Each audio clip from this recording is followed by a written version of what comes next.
years of trying, 20 years of frustration. Dale Earnhardt will come to the caution flag to win the Daytona 500. Finally. Third-generation star Dale Earnhardt Jr. brings him to the flag. Checkered flag waving. It's over. It's Earnhardt. He's going to do it. He's going to win the race and the NASCAR Sprint Cup Championship. California's Kevin Harvick does it. You are the 2014 Track Cup champion. The 24-year-old from Dawsonville, Georgia, is about to join his father, Awesome Bill, in elite company. Chase Elliott is a NASCAR Cup Series champion. Ah! Ring that sign, boys! Yes! And the 1991 winner of the Daytona 500 is Ernie Irvan, the Morgan McClure Chevrolet.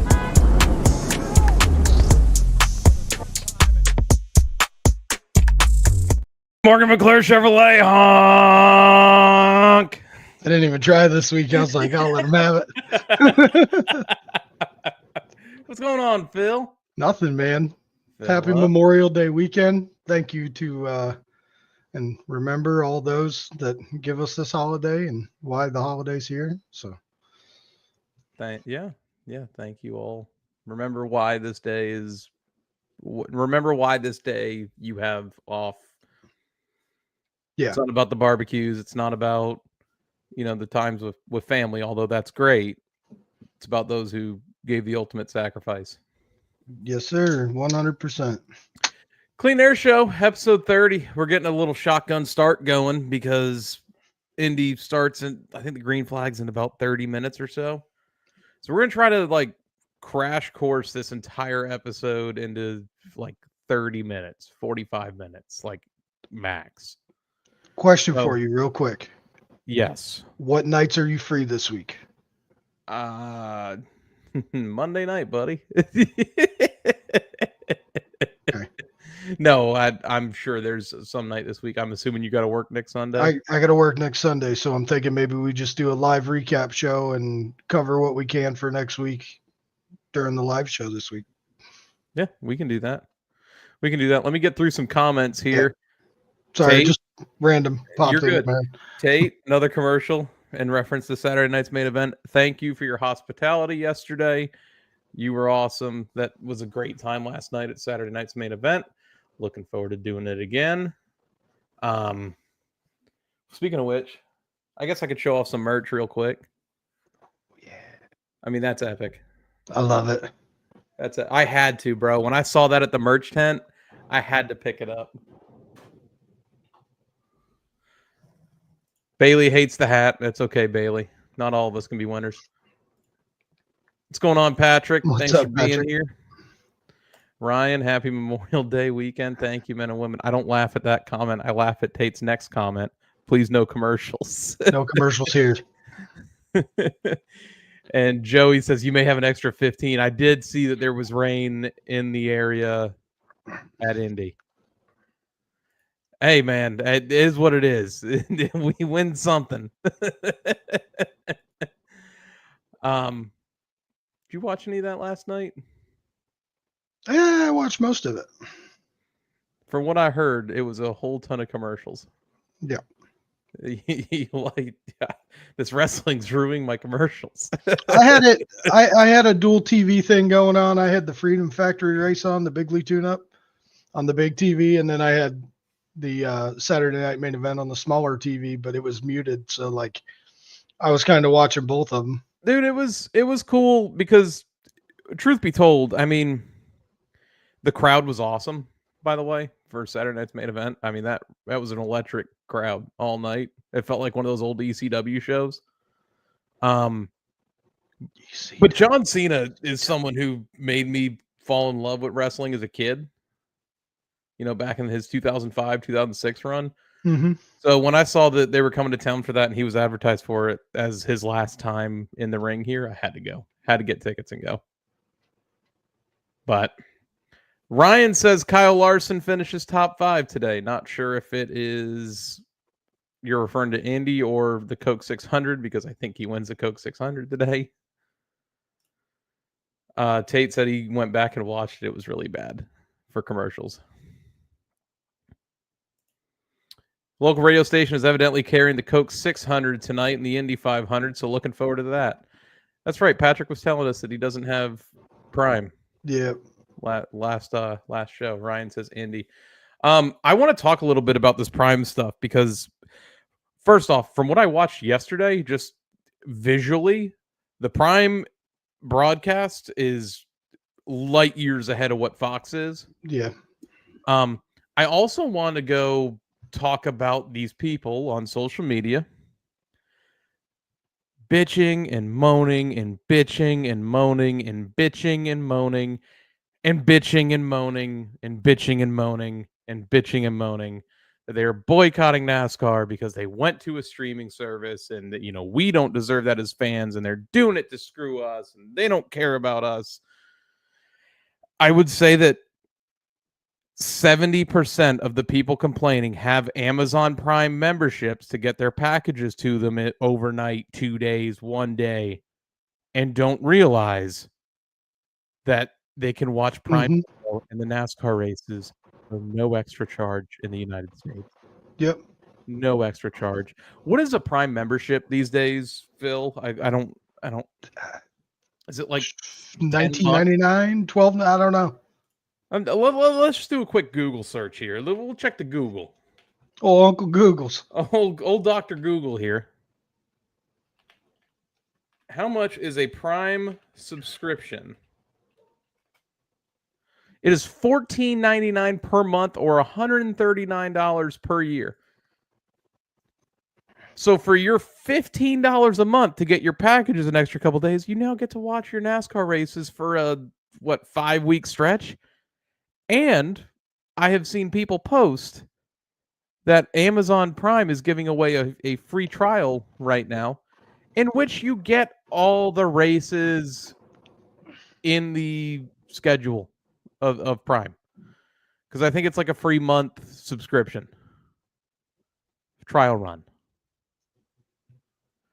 And another thing, and not that I want to be like a shill or a promoter here for Amazon Prime, but my wife brought this up to me the other day when we were looking on Amazon for something for the house because I swear to God, I should start charging the Amazon guy rent for how many times he comes here a week.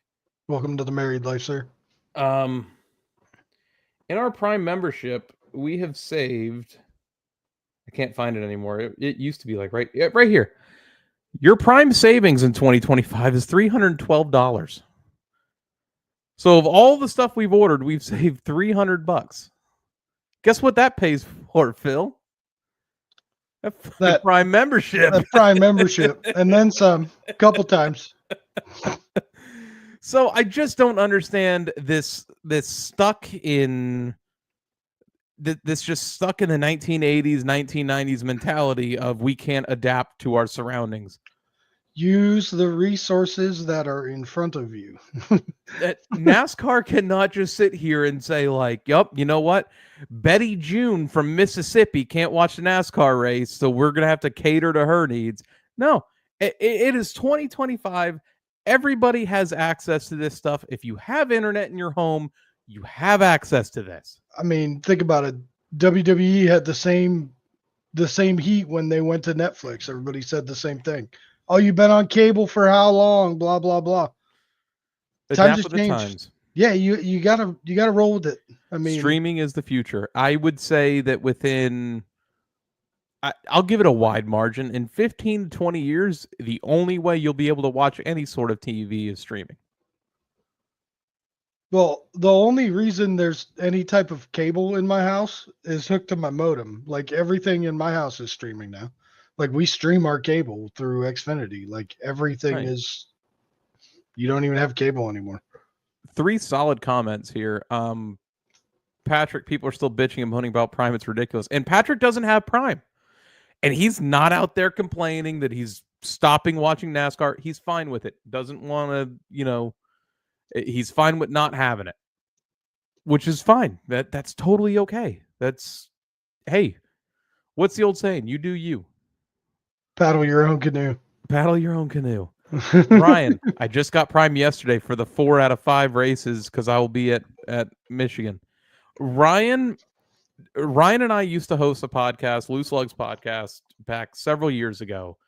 The most technological, unsavvy guy I've ever met. Ever. And Ryan will tell you first and foremost, he doesn't do technology. He was able to get on Prime to watch the races. There's no excuse. There's no excuse. And Tate, a solid comment. Cater to the majority, not the minority. That's 3 solid comments in a row right there. I agree with all of them. 100%. And by the way, I'll say again, the Prime coverage has been fantastic through one day. I went back and watched it. I was at work yesterday, so I didn't see it. But I went back and watched it last night, and I mean, I liked everything about it. There's Ryan. Fuck technology. I mean, I'm not joking. Like, Ryan is not savvy in that department, and he was able to figure out how to get Prime at his house, on his phone, on his TV. When was the last time we heard people complain about WWE moving to Netflix? Not really that much now that everything's better. Yeah, again, I would love to know what the percentage is of households that have a Netflix subscription and an Amazon subscription, and then sit there and show it and be like, look, everybody has it. If you don't, and you don't want to adjust with the times, tough shit. You know? I mean, I would say probably 75% is low for how many households stream something. Mm-hmm. Ryan, and I'll keep Prime for Thursday Night Football. That's the other thing. If you watch Thursday Night Football games, you've got access to the damn thing. Anywho, episode 30.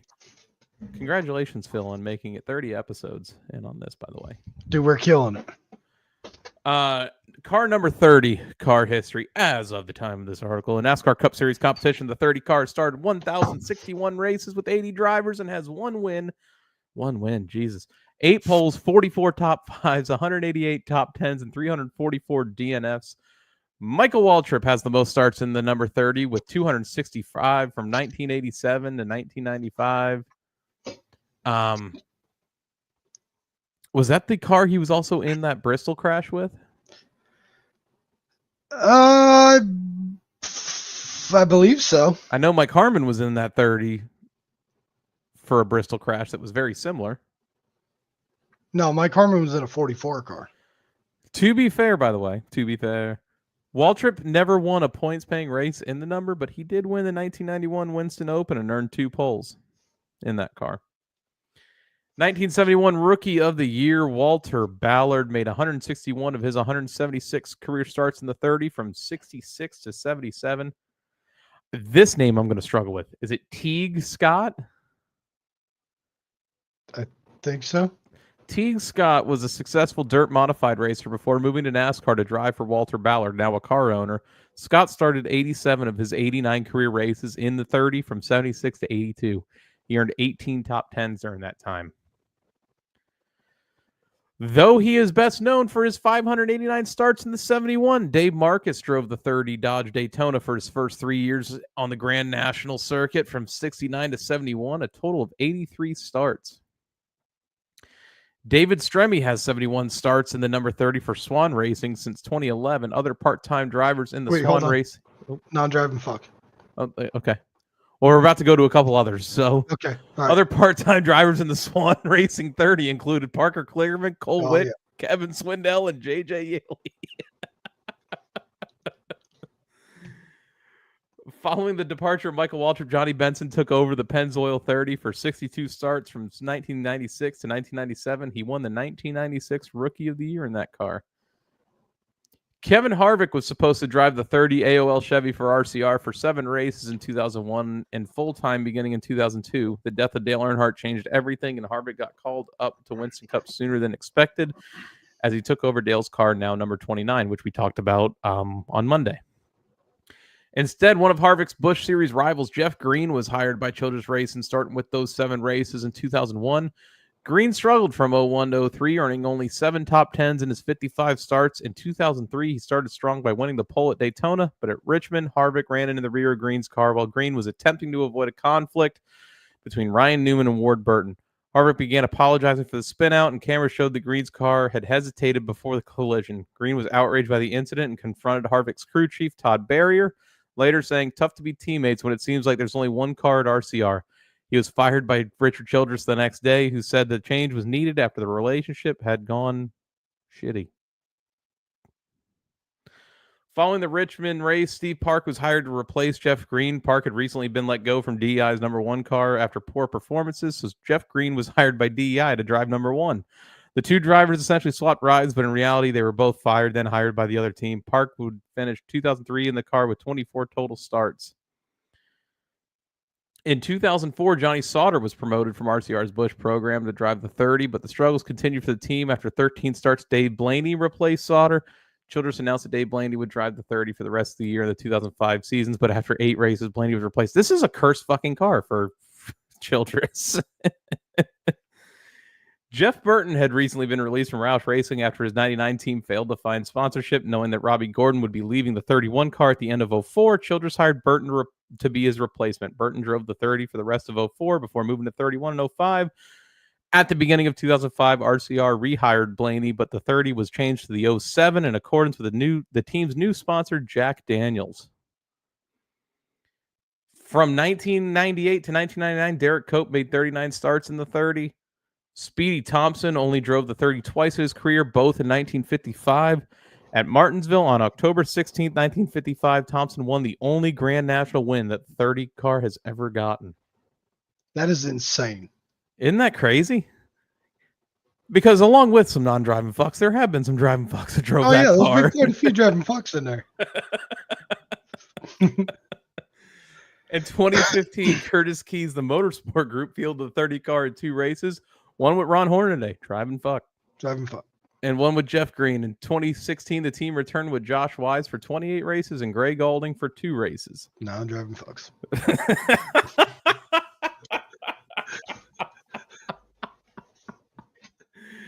Other notable names in the 30. Tiny Lund, 7 starts. Todd Bodine, 7 starts, but is best known for his 2 championships driving the 30 truck. Cale Yarborough had 3 starts. What a name. Friday Hassler, 3 starts. Ned Jarrett, 2 starts. Jim Pascal, 1 start. Elmo Langley, 1 start. Buddy Baker, 1 start. Buckshot Jones, 1 start. Oh, Roy. Jim Englebright, 1 start.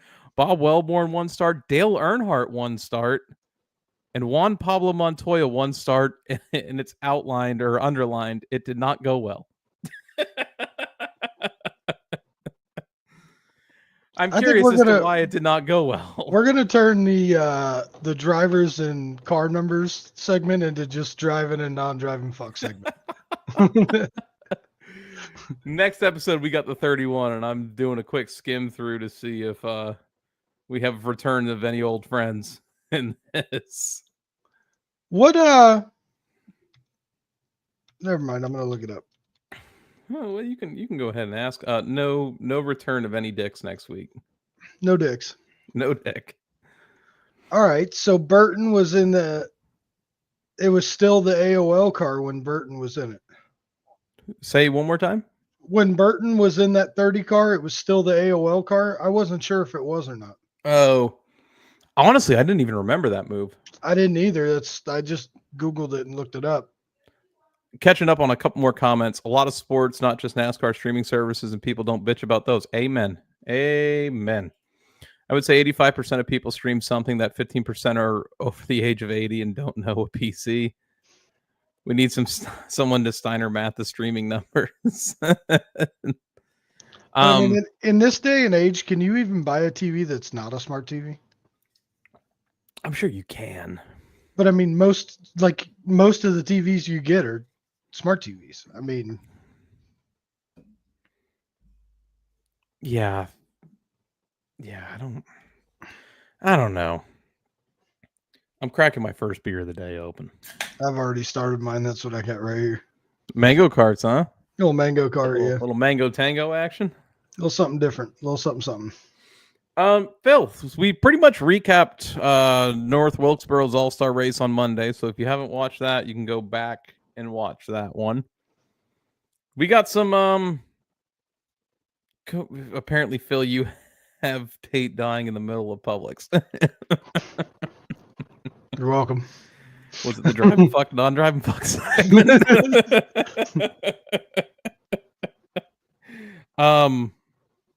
So we just have Truck and Xfinity to go over.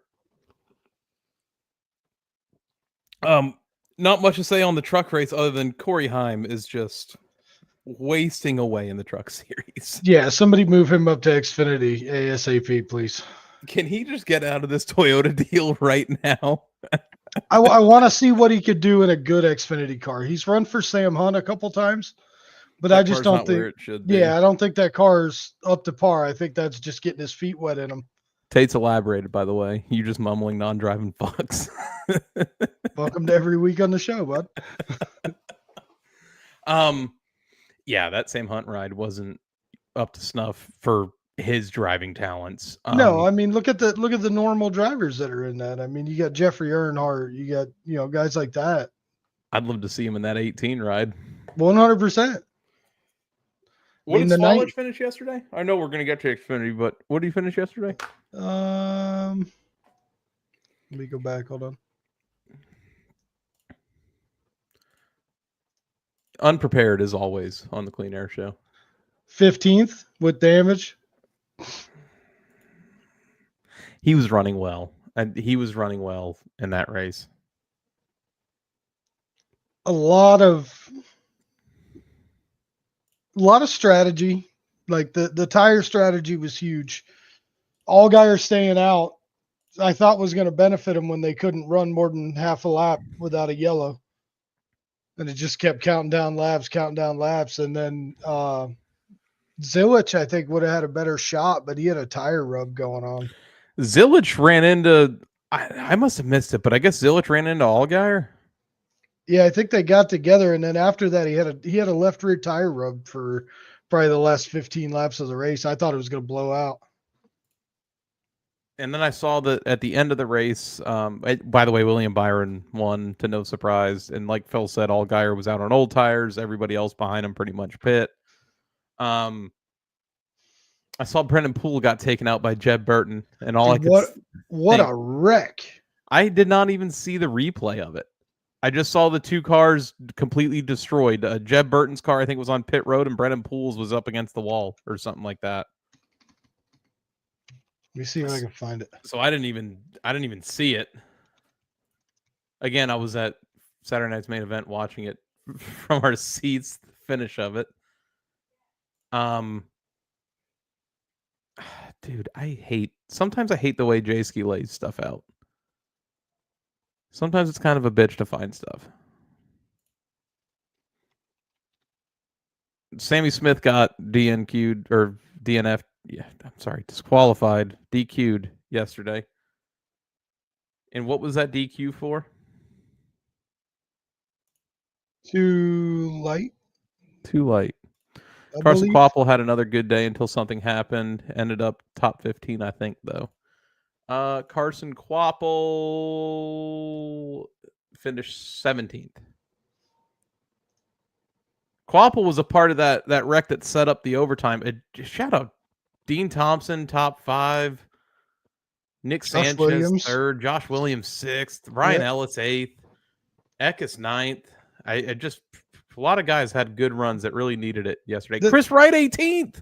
This is why I keep saying, though, the Xfinity is like the best racing because it's always mixed up. Yeah, the same guys are winning, and you got the Cup guys coming down and winning like they always do. But like the amount of different drivers that have been finishing top 5 and top 10, even top 20 lately is pretty cool. Phil, Chris Wright, 18th. He didn't hit anything, fucking non-driving fuck. I did see that Taylor Gray was up front early, and now I see that he finished 30th. So I only was able to see bits and pieces of this race, so I don't have the full scope of everything that happened. I was pulling for old Sheldon Creed. I can't do it. I can't do it. Austin Dillon finishing 13th is not surprising. Dude, he was like 25th at one point. I saw Daniel Dye hit a ton. Oh yeah. Under yellow. Under yellow. Dude, his fucking right rear fell off, or his left rear fell off. That thing whipped when it did. And I don't, again, this is the screen I'm watching on, so you can't really see it too well. It looked like the whole hub came off the car. Yeah, they never really showed a close replay, but I wanted to see it. I like you said, there was never like a replay. There's a replay of him wrecking and the tire going down the track. But when I was seeing inside like that wheel well, it didn't look like the hub where like your lugs screw onto was even there anymore. Maybe. So I don't even know if that was a loose tire problem or what, or a untightened tire. Yeah, I guess loose would be the right word. Sammy Smith DQing Jr. was pissed, I'm sure. Oh, probably. They've had a couple of those this year now, haven't they? Yeah. Plus the Martinsville deal. And man, Byron ran well yesterday. Like he won stage 1 and 2, led 71 laps, but I didn't think he was the car to beat. I really thought Allgaier was the car to beat. He just didn't have the tire at the end. He was. They did that strategy did not Oxygen. work. Oxygen. Dude, it's Zilich even had that tire rub at the end, and I'm like, just keep pedaling through it, man. Just let it go. I'm like, that thing's either gonna blow or it's gonna stop rubbing. It's gonna be one of two, or it's gonna be together. It's like that video. Sometimes maybe good, sometimes maybe shit. Yeah, dude. Just capping off the whole truck series stuff. Heim leads 98 laps of 134. Just dominating performance from him. Caden Honeycutt finishing 3rd. You had Matt Mills 7th, Raja 9th, Jake Garcia 11th. Like some good finishes again from guys that needed it. Jeremy Clements 16th. I was impressed with BJ finishing 15th in that truck race.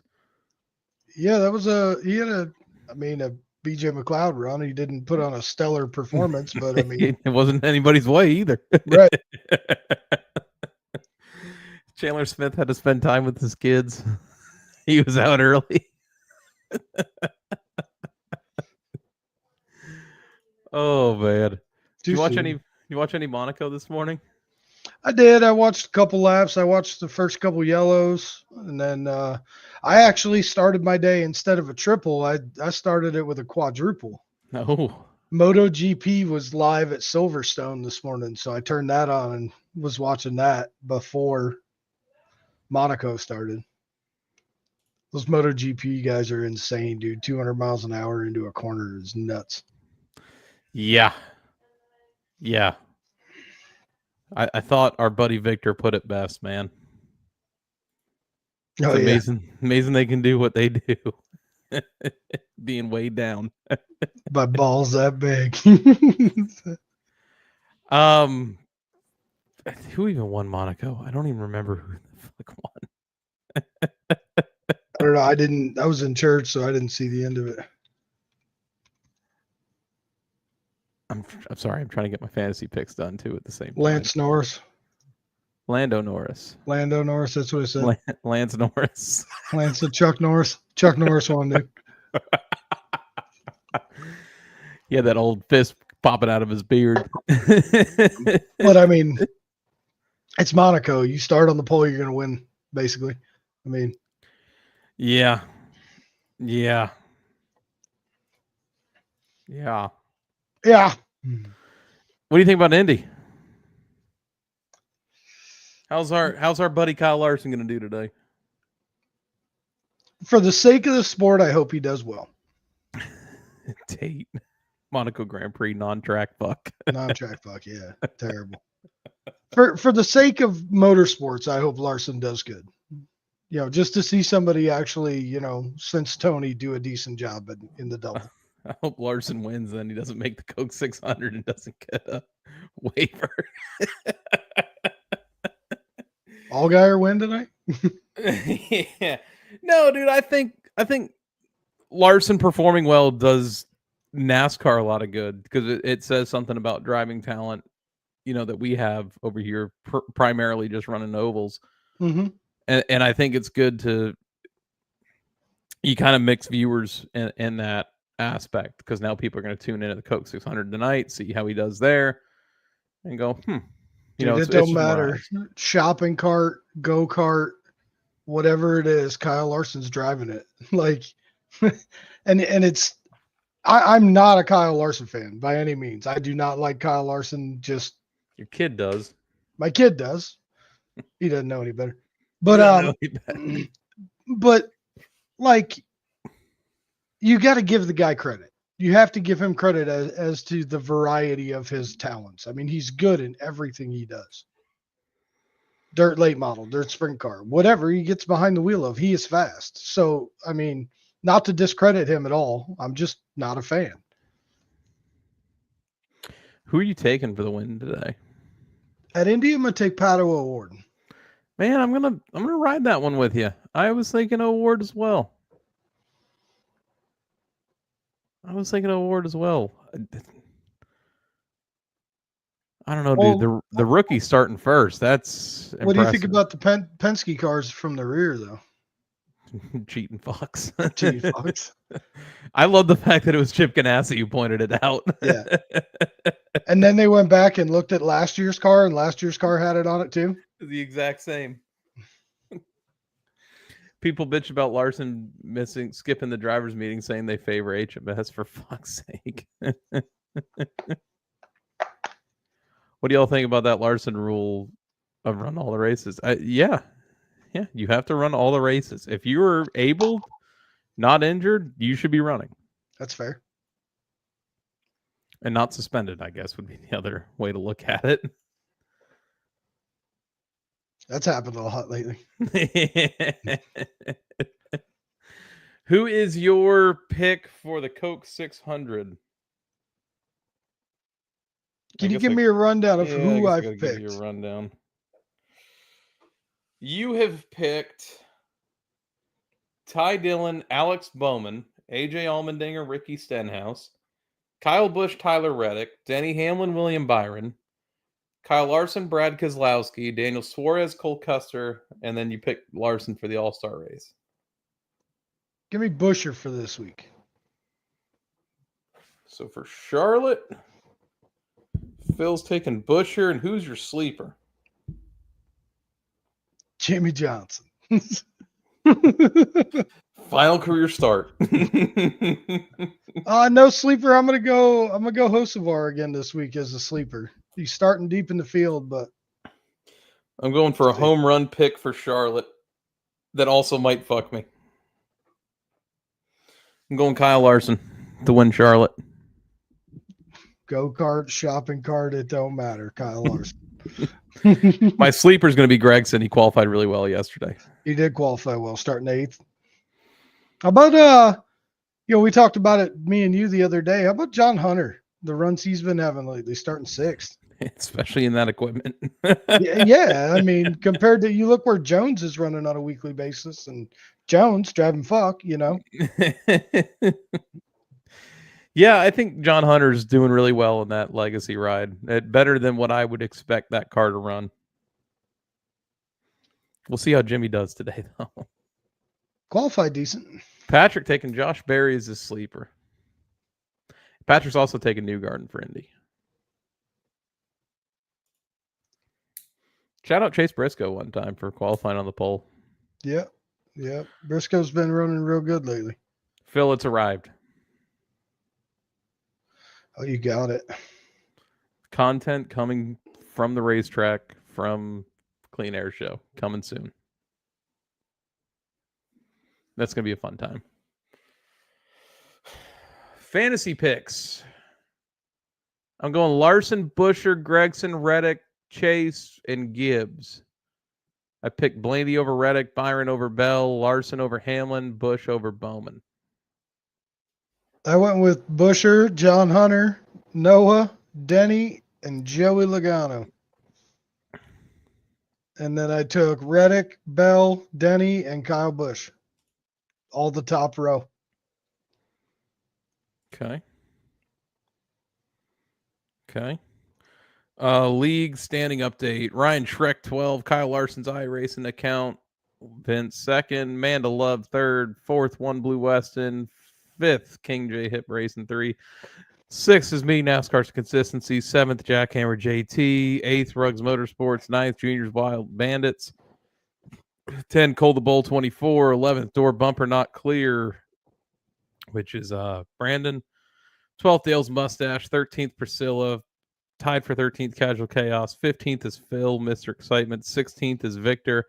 17th, T. Cawthorn 88. And 18th, Josh's Berries. As long as I beat Victor and Tate, I'm happy. So I was just reading a little fun fact with Phil for this week. It's on the NASCAR page. Avoid Bubba Wallace this week had at least one penalty in 6 of his 7 Coke 600 starts. Long race. Track's going to change. 4 stages, which I hate stage racing here, but whatever. It's going to come down to pit road. Oh, 100%. It's going to come down to who has the cleanest day today. Mm-hmm. You can't have any mistakes on pit road or you're screwed. 100%. But next gen car has been really good at Charlotte. So yeah, I'm looking I think the forward racing to the last few races has been pretty stellar. I'm looking forward to a good race today. That's all I got though, Phil. We're about 3 minutes away from the scheduled green flag drop of Indy. So we're going to get on out of here. Quick show today. Good with it. Take it away, Victor. Oh, make sure you follow Clean Air Show, YouTube, Facebook, Twitter, Instagram, TikTok. Subscribe, follow, like, share with your friends if you enjoy us. Get everybody tuned into it. We'll be live one night this week for a recap show. Keep an eye out for that. Yes, sir. All right. Take it away, Victor.